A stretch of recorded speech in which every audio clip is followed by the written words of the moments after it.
How to turn off automatic voicemail on iPhone.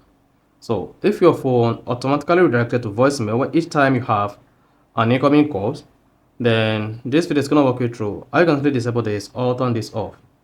So if at the end of this you found this offer informative, please don't forget to like and then subscribe.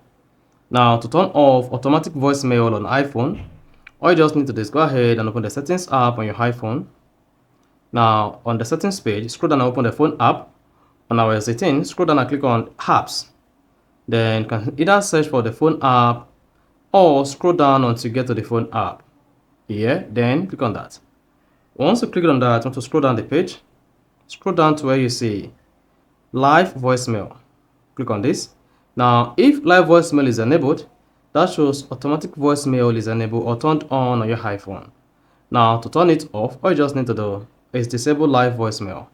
And once live voicemail is turned off on your iPhone, then automatic voicemail will as well be turned off. Now, if you go to the phone app and you click on voicemail, you discover that the greeting feature is no longer active. Then each time you have an incoming call on your iPhone, the call will no longer be redirected to a voicemail. So that is basically how to turn off automatic voicemail on iPhone. So if you found this offer informative, please don't forget to like and then subscribe.